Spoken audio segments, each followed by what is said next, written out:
Have you ever stopped and wondered, how a huge skyscraper manages to stand so perfectly still? Or how a bridge holds up all that traffic? It seems almost impossible. But it's not magic. It's this really intricate, invisible dance of forces keeping everything balanced. Today, we're going to dive deep into the science behind exactly that stability. Yeah, and that stability you're talking about, that's what we call equilibrium in physics and engineering. So in this deep dive, we're really going to unpack the core principles, the foundations that let objects or particles, as we often simplify them, achieve this state of balance. Our guide for this is a fantastic, really comprehensive textbook on the mechanics of materials that Yeah. gives a very rigorous but also practical look at these ideas. Right, and our mission today is basically to give you the tools, the understanding of how engineers and physicists actually figure these systems out. Think of it as a shortcut to understanding those invisible forces that make our physical world function. So, equilibrium. We hear the word, but what does it really mean? Is it just about something being still? That's a great question. Fundamentally, a particle is in equilibrium if one of two things is true. Either it's staying put, completely at rest, or if it was already moving, it keeps moving at a constant speed in a constant direction, no acceleration. Now, when we talk about static equilibrium, that's the specific case you mentioned. The object is totally at rest, and this whole state, it's governed by Newton's first law of motion, which essentially demands that the total force acting on the particle, the resultant force, has to be zero. We write that as F equals is zero. The sum of all forces is zero. And that simple equation, F equals zero, it seems almost too simple, but it's incredibly powerful, right? It's necessary, but also sufficient for equilibrium. Exactly. Sufficient is the key word there. It's all you need. And it flows directly from Newton's second law, Shmei meet. Sum of forces equals mass times acceleration. Well, if that F part is zero, then ma must also be zero. Since the mass m isn't zero, the acceleration a has to be zero. And zero acceleration means either staying at rest or moving at a constant velocity, which is precisely our definition of equilibrium. It's the bedrock, really. Okay, so that's the principle. But how do you use it? The absolute non-negotiable first step in tackling any equilibrium problem is drawing what's called a free body diagram, an FBD. Ah, the FBD. I remember those. Right. Think of it like this. You isolate the object you care about. You mentally cut it free from everything around it, the ground, cables, walls, whatever, and then you draw only the forces acting on that object. It's so crucial because it forces you to identify and account for every single force, whether you know its value yet or not. Okay, it sounds simple enough, but I can imagine it's easy to miss something, right? Where do people usually get tripped up? What's the foolproof way to draw one correctly? Yeah, it's conceptually simple, but messing it up is very common. Our sources lay out three key steps. One, draw the outline shape, just the object itself, isolated. Don't draw its surroundings. Imagine it floating in space. Two, show all the forces, every single push or pull acting on the object. These can be active forces, like gravity, trying to cause motion, or reactive forces, like a table pushing up, resisting motion. A good tip is to trace around the boundary of your isolated object and think about what touches it or pulls on it at each point. And three, identify each force. Label forces you know with their magnitude and direction.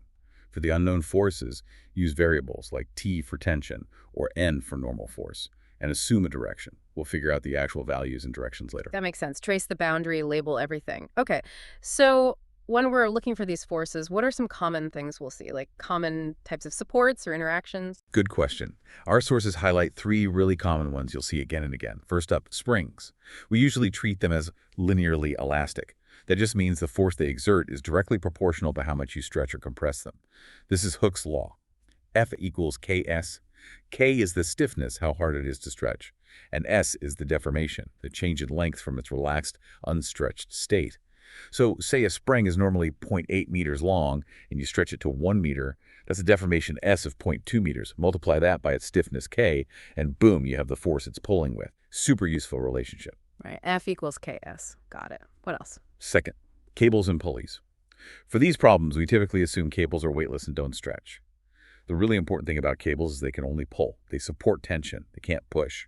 And that tension force always acts along the direction of the cable itself. Also a neat trick. If a cable runs over a frictionless pulley, the tension is the same all the way along that continuous piece of cable. That saves a lot of work sometimes. Okay, cables only pull, tension is constant over frictionless pulleys. Makes sense. And the third one? Third is smooth contact. When your object is resting against a smooth surface, that surface pushes back on it. We call this the normal force, labeled N. And the key thing is normal means perpendicular. This force is always perpendicular to the surface at the point of contact. Not necessarily straight up or down, but perpendicular to the surface the object is touching right there. Okay, springs, cables, smooth contact, perpendicular normal force. Let's maybe try a simple example from the book to see how this FBD works in practice. Perfect. Let's take something really basic, like a bucket hanging from a single cable. Simple, right? Now draw the FBD of just the bucket. What forces are acting on it? Well, there's its weight, acting straight down due to gravity, let's call it W, and there's the cable pulling straight up. That's the tension T. That's it. Only two forces. For the bucket to be in equilibrium, just hanging there, those forces have to balance. So F in the vertical direction must be 0, which means T up minus W down equals 0. Or simply, T equals the weight. The tension equals the weight. The FBD made that obvious. Ah, okay. Visualizing it makes the equation almost write itself. Exactly. And the sources have more complex ones too, like a plate hanging from two straps. The FBD of the point where the straps meet the plate shows three forces all coming together, or a sphere resting on two angled surfaces with a cord pulling it. You'd have weight down, two normal forces, perpendicular to each angled surface, and the cord tension. The FBD lets you see all those interactions clearly. You can even break down systems, draw an FBD for a knot connecting multiple ropes, for instance. Okay, so you've meticulously drawn your free body diagram. Now what?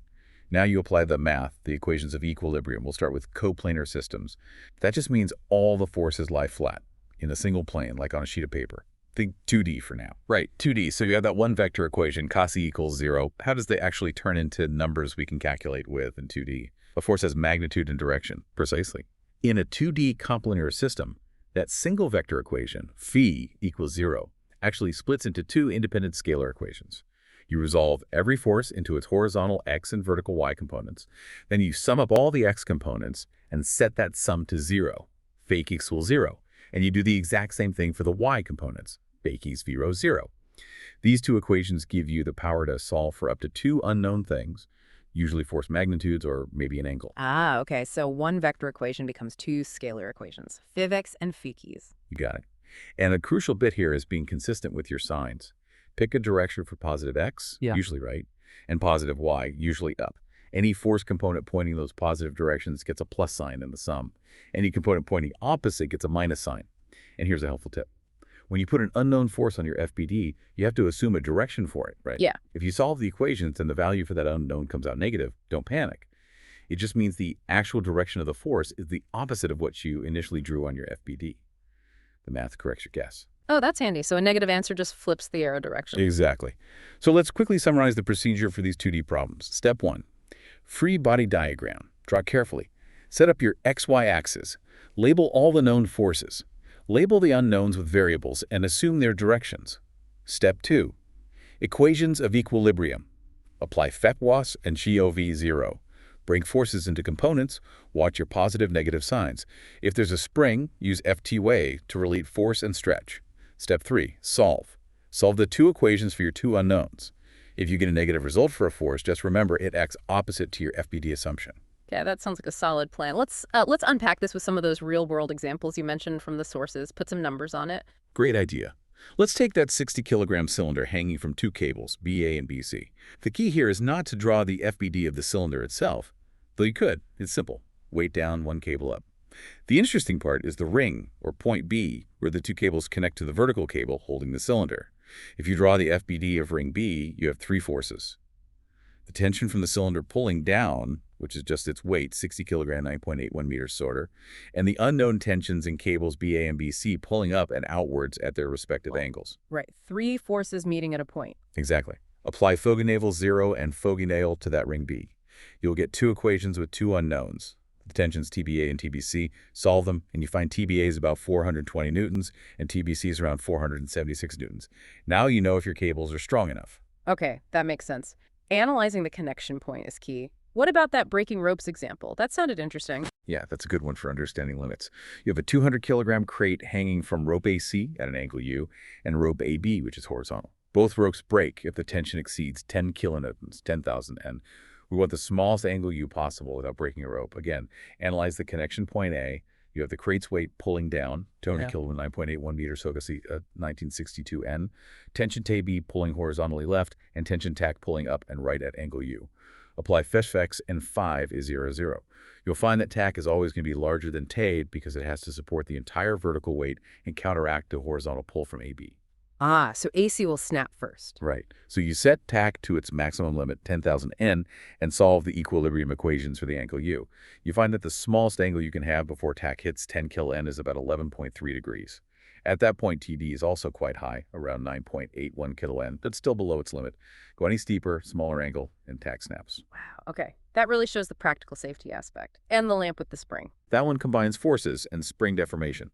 An 8-kilogram lamp hangs from a point A, connected by a spring AB, known stiffness 300 nanometers, unstretched length 0.4 meters, and a cord AC. We need to find the length of cord AC. Draw the FBD of point A. You know, the lamp's weight down 8 kilograms, 9.81 into 2T, 78.5 N. The spring force FAB pulling up and left, and the cord tension tack pulling up and right. Apply FEX and FA 0, 0. You solve these to find the force in the spring, FAB. Then you use Hooke's law. Since you know FAB and the stiffness K, you find the spring stretch as using S equals FABK. Let's say it comes up to 0.453 meters. Since the unstretched length was 0.4 meters, the stretched length of spring AB is 0.4 plus 0.453 equals 0.853 meters. Now you use geometry. You know the horizontal distance between the connection points on the ceiling, say 2 meters. You know the stretched length of AB, and you can use trigonometry with the angles derived from the force balance to find the required length of AC. It turns out to be about 1.32 meters in this specific example. Okay, so you use equilibrium to find the force, then Hooke's law for the stretch, then geometry. It all links together. Exactly. Each concept builds on the others. All right, we've done a good job with 2D, but the world isn't flat, is it? How does this all work when forces are pointing every which way in 3 dimensions? Does it just get impossibly complicated? It definitely adds a layer, no doubt. But the amazing thing is the fundamental principle is exactly the same. The net force must still be 0. F equals 0. The difference is that now our vector F has components in 3 directions, x, y, and z. So that one vector equation F, it breaks down into 3 scalar equations. F equals 0. Sum of forces in x direction is 0. F equals 0. Sum of forces in z direction is 0. So the trade-off is, yes, it's a bit more complex bookkeeping, but now you can solve for up to 3 unknowns in a single problem. 3 equations, 3 unknowns. Okay, that makes mathematical sense. How does the procedure change for 3D? Very similar, just extended. Step 1, free body diagram, still crucial. Now you need to establish x, y, and z axes. Label all known forces with magnitude and direction. Label unknowns and assume their sense direction. Drawing 3D FBDs clearly can be a bit trickier. It takes practice. Step 2, equations of equilibrium. Apply Phi equals 0, O phi equals 0, phi equals 0.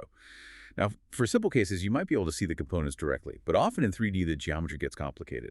So a very common and powerful technique is to express each force as a Cartesian vector. That means writing it in terms of its I, j, and k components, like F I plus Phi plus SDK. Ah, using the unit vectors I, j. Yeah, exactly. You write every force vector this way. Then the vector equation phi means you just add up all the I components and set them to 0, add up all the j components and set them to 0, add up all the a components and set them to 0. That automatically gives you your 3 scalar equations. And just like in 2D, if you solve for an unknown force magnitude and get a negative number, it just means the force acts in the exact opposite direction to what you assumed on your FBD. Okay, Cartesian vectors seem like the way to go for complex 3D. This sounds potentially challenging, but very powerful. Let's hit some of those 3D examples from the source material. Let's do it. Imagine a 90-pound load hanging from a point A. It's supported by 2 cables, AC and AD, and a spring AB. The tricky part is the geometry. Maybe cable AD lies flat in the XY plane, while cable AC is in the XZ plane, and the spring AB pulls off in some other direction. They're not all nicely aligned. Right, tangled. So FBD of point A. You have the 90-pound weight pulling down, usually along the negative z-axis. You have unknown tensions, tack, tad, and the spring force FAB. The best approach here is Cartesian vectors. You figure out the unit vector for the direction of each cable and the spring based on the geometry given. Then you write tack, tack, unit vector AC, tad, tad, unit vector AD, and FAB equals FA, unit vector AB. The weight is just not as 90K. Now apply Fes 0, which means sum of I components due to A, sum of J components equals 0, sum of K components equals 0. This gives you 3 equations for the 3 unknowns, tack, cad, and SAB. Solving this system, you might find tack, 150 pounds, tad at 240 pounds, and the spring force FAB at 208 pounds. And since you know the spring stiffness, say 500 pound-feet, You can find its stretch. FABK equals 208, 500 a year, and 0.416 feet. Wow. Okay, so the vector math neatly sorts out all those angles and directions. It does. It handles the complexity. Another good one, a 10-kilogram lamp hanging from 3 cords of equal length attached to the ceiling at points forming, say, an equilateral triangle. The question is, what's the minimum vertical distance from the ceiling to the lamp if no cord can take more than 50 newtons of tension? Ah, symmetry might help here. Absolutely. Because of the symmetry, the tension in all 3 cords, let's call it T, must be the same. FBD of the lamp connection point. You have weight down, 10 kilogram, 9.81 ear, and 98.1 N, and 3 tensions pulling upwards and outwards symmetrically. You only really need the Fis-0 equation here. The vertical component of each tension is T cos theta, where theta is the angle each cord makes with the vertical. So 3T cos theta, 98.1 N equals 0, where the minimum is, which corresponds to the maximum allowed tension, T equals 50 N, plug that in. 3T cos theta, K cos theta 1. Solve for theta, you get about 49.16 degrees. Now use geometry. If you know the horizontal distance from the center to the attachment point, say 600 millimeters or 0.6 meters, then tan theta equals horizontal distance. Yeah, so S horizontal distance, tan theta, 0.6 meter, tan, 49.16 degrees, and a 0.519 meters, or 519 millimeters. That's the closest it can hang without exceeding the 50 N limit. That's neat how symmetry simplified it down, even in 3D. It often does. And the sources have other examples too, like crates supported by multiple cables, FB, FC, FD, where you just systematically apply the Cartesian vector approach and the 3 equilibrium, F sank 0, F F 30 pounds, to find all the tensions. For instance, for a 40-pound crate, maybe FB and FC end up around 23.6 pounds each, and FD is 15.0 pounds. For a 100-kilogram crate, 981 N weight, maybe FC is 813 N, FD is 862 N, and FB is 694 N. The method handles it. Okay, so wrapping this all up then, the big picture seems to be equilibrium means forces balance out, Fis is 0, 0. And the absolute key to solving these problems, whether it's a simple 2D setup or a complex 3D structure, is that free body diagram. Get that right, apply the equations, and you can figure out the unknowns. That's the essence of it, absolutely.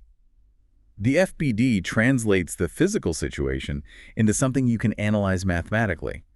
And understanding this isn't just academic. These principles are literally the foundation of how we build almost everything. Structural engineering, mechanical design, designing a bridge, figuring out how strong a crane needs to be, analyzing the suspension on your car, even understanding biomechanics. It all comes back to analyzing forces in equilibrium. It's about ensuring things are stable, safe, and work the way they're supposed to. This isn't just textbook theory. It's the physics that holds our built world together. So hopefully next time you're out and about and you see a building or a bridge or even just something hanging still, you'll maybe look at it a bit differently. You can appreciate those invisible forces holding everything in that perfect, calculated balance. Yeah, and maybe think about this. What are the things that seem simple on the surface are actually these complex, hidden ballets of forces? What other systems are just waiting for you to analyze their equilibrium? It's everywhere once you start looking. A great thought to end on. Thank you so much for joining us on this deep dive into equilibrium and free body diagrams. We hope this gives you a new perspective and maybe inspires you to explore further.